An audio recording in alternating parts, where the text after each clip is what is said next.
लगेंगे, अरे जब हमने कोई चीज छीनी हम पे 353 कैसे लगेगी। लेकिन वो उस टाइम पे ऐसा दबाव बनाते कि आप पे 353 डाल देंगे तो आप अपनी केस वापस ले लो करके। तो ऐसे दबाव ने कई जगह तो मामले ही दर्ज नहीं होते। तो जो आपने रिकॉर्ड दिए तो मामले जो दर्ज हो गए उनका रिकॉर्ड होगा आपके पास में भी, इतने मामले दर्ज हो गए। और पत्रकारों के साथ मारपीट करना, पत्रकार यानी कहीं पर भी जाता है तो कोई यानी झगड़े के उद्देश्य से बोलो ये नहीं, वहां कुछ न कुछ वो वहां की न्यूज कवरेज करने जाता है। उस पर यदि हमला होता है तो निश्चित वहां पे जो हमला हुआ किसी न किसी चीज दबाने के लिए हुआ। तो उसके साथ ट्रीटमेंट जब हम वहां पे पुलिस में जाते हैं तो एक सादी 504 506 की कलम लगाई जाती है, जो आम नागरिक की सड़क पे भी गुत्थम गुत्था होगी तो लगा दी जाती। तो फिर हम जब कलेक्शन करने, हम भी ऑन ड्यूटी है किसी न किसी, भले कोई भी ड्यूटी पे होंगे तो हम भी ड्यूटी पे है। ड्यूटी पे यदि हमारे साथ में ऐसा होता है, कहीं ना कहीं हम किसी न किसी रूप में समाज सेवा और सरकार के फेवर का काम कर रहे हैं, इस समाज के फेवर का काम कर रहे हैं। तो क्यों थोड़ा सा कोई विशेष हमारे लिए सुरक्षा या विशेष कानून नहीं होता? ये मैं आपके माध्यम से भी जानना चाहूंगा, आपके प्रेस काउंसिल को भी मैं कहना चाहूंगा कि क्यों ऐसे समय हमला होता है तो पत्रकारों को भी एक नॉर्मल व्यक्ति की तरह ट्रीट किया जाता है? ये आपने बड़ा अच्छा मुद्दा उठाया, लेकिन मैं इसके बारे में थोड़ी सी आपको विस्तृत जानकारी देना चाहूँगा। पत्रकारों की एक देशव्यापी मांग रही है पिछले 5 वर्षों से कि जिस तरह डॉक्टर्स को आपने सुरक्षा दी है, जिस तरह आपने एक प्रकार से वकील पेशे को सुरक्षा दी है, मतलब जिस तरह से लोकतंत्र के तीनों स्तंभों को सुरक्षा दी गई है, न्यायपालिका, कार्यपालिका, विधायिका, तो लोकतंत्र का जो चौथा स्तंभ है वो पूरा अपने आप को असुरक्षित मान रहा है। आपने मतलब अमरावती में यहाँ से अगर निकल के आप देखो, मैं तो देखता हूँ हमेशा देशव्यापी स्तर पे, अभी जी न्यूज़ के संपादक गोयल को भी ये कॉन्स्पिरेसी में फंसाया गया था, तहलका के पत्रकारों को भी ये कॉन्स्पिरेसी में फंसाया गया था। भड़ास फॉर मीडिया एक वेबसाइट चलती है, उसके संपादक राजनाथ सिंह हैं, उनका नाम राजनाथ सिंह है, मेरे बड़े अच्छे मित्र हैं, उनको 3 महीने तक जेल में रखा गया था दिल्ली में। तो कहने का मतलब ये है कि पत्रकार अपने आप को देश में, पूरे देश में असुरक्षित मान रहा है। और केंद्र सरकार या फिर राज्य सरकार, देश में जितने भी प्रदेश हैं, कहीं भी पत्रकारों की सुरक्षा के लिए कोई कानून नहीं है। पत्रकारों पर यदि कोई हमला होता है तो उससे नॉन बेलेबल ऑफेंस अभी तक बनाया नहीं गया है। पत्रकारों को मतलब यहाँ तक बात है कि पत्रकारों की परिभाषा भी अभी तक सेंट्रल गवर्नमेंट ने तय नहीं की है। केंद्र सरकार के कई मंत्रियों के साथ प्रेस काउंसिल के प्लेटफॉर्म पे जब बात होती है तो वो कहते हैं कि how to define who is the journalist, ये कैसे तय करें कि कौन पत्रकार है। तो उसमें वो काफ़ी तर्क देते हैं कि जब उनको कहा जाता है कि आप जो सरकार के पास रजिस्टर्ड है उसको पत्रकार माने, तो वो कहते हैं कि जो अनरजिस्टर्ड है उसको पत्रकार नहीं माने। अच्छा, अनरजिस्टर्ड पत्रकारों को यदि पत्रकार नहीं माने तो फिर देश में जितने 70,000 अखबार निकलते हैं आज के पीरियड में और 700 से अधिक टीवी चैनल है, तो उन सब के पत्रकारों को क्या वे पत्रकार माने? मतलब बहुत सारी एक बिग डिबेट का बना दिया उसको, बहुत सारा डिबेट का विस्तृत मुद्दा है। मतलब अंबिका सोनी के साथ हमारी जब बातचीत हुई थी चंदू भाई, प्रेस काउंसिल के प्लेटफॉर्म पे, सारा मैं जो कह रहा हूँ सब प्रेस काउंसिल के प्लेटफॉर्म की बातें कर रहा हूँ, तो उन्होंने किया वो यही वाक्य कहा था पहला, जो मुझे अब तक याद है, कि how to define who is the journalist. तो हम लोग तो निरुत्तर हो गए थे, लेकिन मुझे लगता है कि अब ये जो एक हलचल है या एक आंदोलन है या एक क्रांति है, अब सब तरफ महसूस की जा रही है। पत्रकारों के देश में 7 प्रमुख संगठन हैं, 7 संगठनों ने अपने अपनी तरीके से अलग अलग प्रदेशों में इसकी मांग को एक मजबूती से मतलब शुरू किया है कि वे पत्रकारों की सुरक्षा के लिए इस तरह से कोई कानून का आधार बनना चाहिए।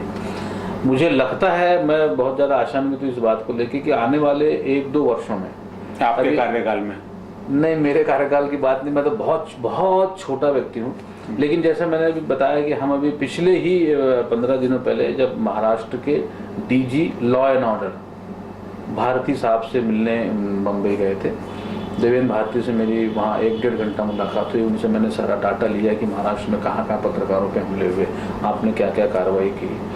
उनके सामने भी वही समस्या थी, लेकिन उनके दिमाग में वो बात थी कि भाई पत्रकारों के खिलाफ हो रहे हमलों की सुरक्षा के लिए कोई ना कोई कानून बनना चाहिए।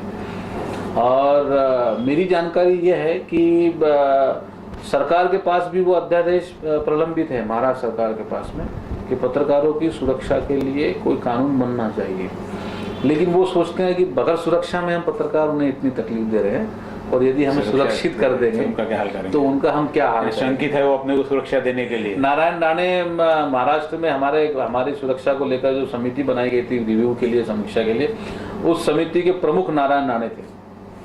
अब बताइए नारायण राणे कहाँ कानून कार्यों की समीक्षा और ये, अब वो उनकी रिपोर्ट सीएम के पास, सीएम साहब के टेबल पे प्रलंबित है, जिसको सीएम साहब को इस अधिवेशन में इस सेशन में तय करना था, लेकिन सेशन ही जल्दी खत्म हो गया। तो कई सारी मुद्दे ऐसी है। अब मुझे लगता है कि सड़कों पे जब तक पत्रकार उतरेंगे नहीं तब तक हमारी सुरक्षा का कोई कानून बनेगा नहीं। हमको हर बार झगड़ना पड़ता है। यहाँ आपने अमरावती में देखा कि एक डॉक्टर के हॉस्पिटल में जाकर कुछ पॉलिटिकल लोगों ने केवल उसे 2-3 रैपट मारी। तो सभी को आरोपी बनाया गया, सभी को जेल तक भेजा गया, सभी के खिलाफ नॉन बेलेबल ऑफेंस लगाए गए, जबकि उनका जो मोटिव था, मैं हमेशा किसी भी क्राइम में किसी भी अपराध में कहता हूँ उद्देश्य क्या था?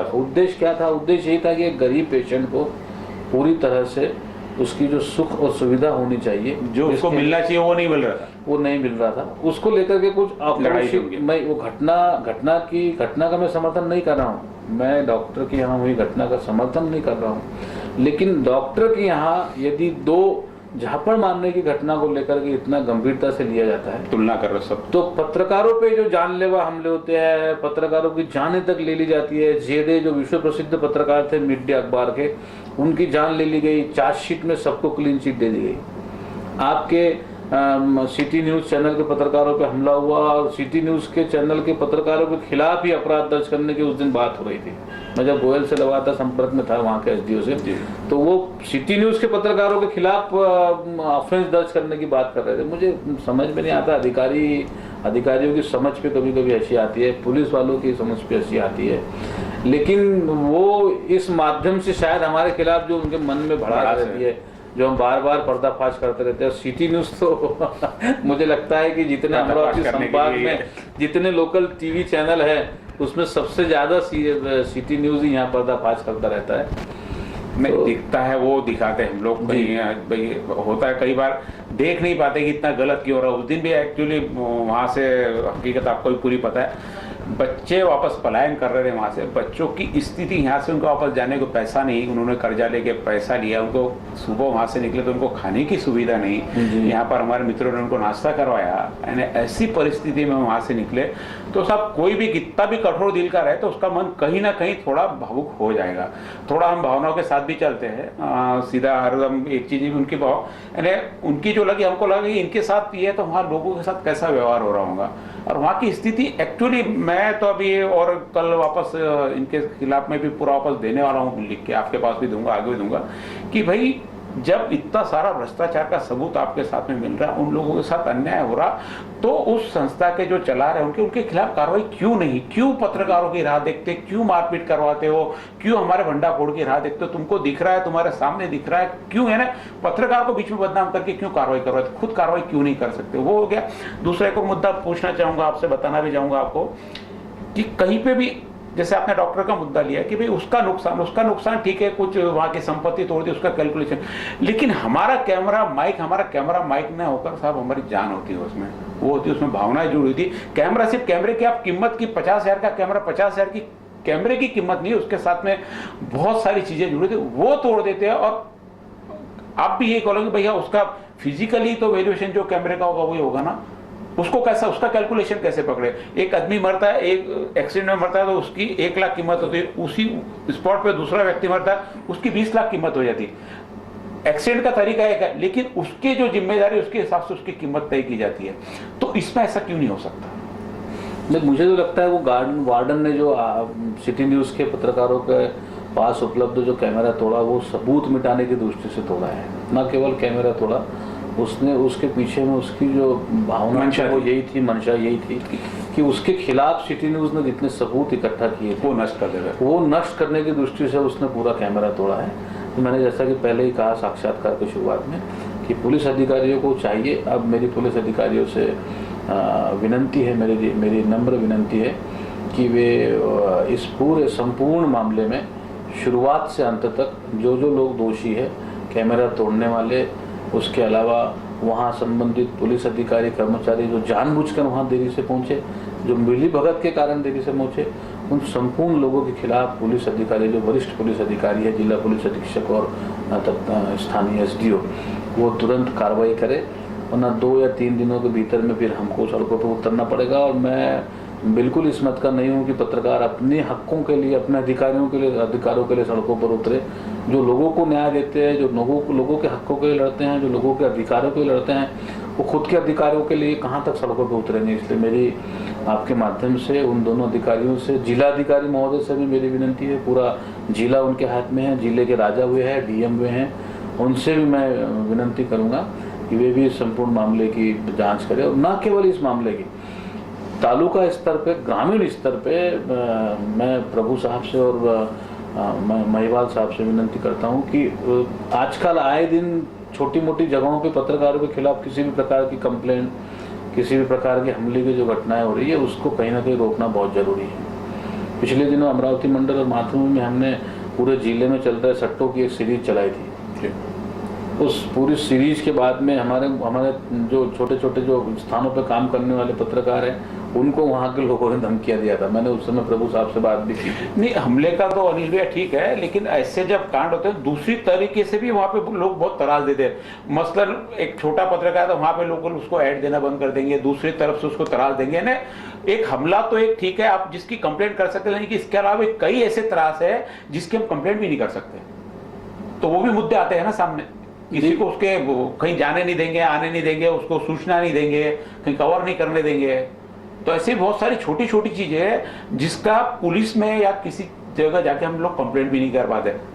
इसका एक ही इलाज है, जैसा कि यहाँ पे जितने वरिष्ठ अधिकारी हैं पुलिस और महसूल विभाग के, वे एक ऐसा वातावरण पैदा करें कि पत्रकारों के खिलाफ सोच रखने वाले, पत्रकारों के हमले करने वाले या पत्रकारों के खिलाफ हमले करने की योजना बनाने वाले कि या फिर पत्रकारों के खिलाफ षड्यंत्र रचने वाले, ऐसे जो कोई भी पॉलिटिशियन हो, अधिकारी हो या अन्य कोई लोग हो जो असामाजिक तत्व हो, वो ऐसा सोचे ही ना या करने की कोई योजना ही ना बनाए। इसके लिए एक ऐसा वातावरण मजबूती से बनाना पड़ेगा कि यहाँ के पत्रकार सुरक्षित रहे, स्वतंत्र वातावरण में काम करे, क्योंकि संपादक तो अपने दफ्तर में बैठ के सारी चीज़ें संभालता है। फील्ड में काम करने वाला जो कॉमन पत्रकार है, जो सामान्य वहाँ जाकर के रिपोर्टिंग करता है, उसकी सुरक्षितता की ज़्यादा जिम्मेदारी यहाँ के जिलाधिकारी और यहाँ के जिला पुलिस अधीक्षक को लेनी होगी। सारी जिम्मेदारी उन्हें लेनी होगी और ध्यान रखना होगा कि पत्रकार किस तरह से, मेरा एक अनुमान है, एक सामान्य अनुमान है कि पूरे जिले में इलेक्ट्रॉनिक और प्रिंट मिलाकर कम से कम 1000 पत्रकार हैं हमारे अमरावती जिले में।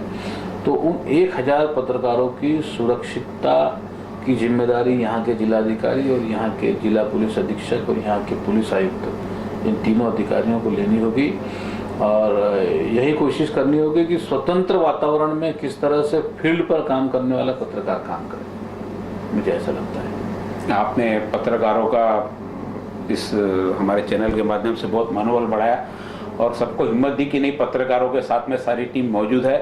और मैं बताना चाहूँगा कि ऐसे हमले होते रहेंगे।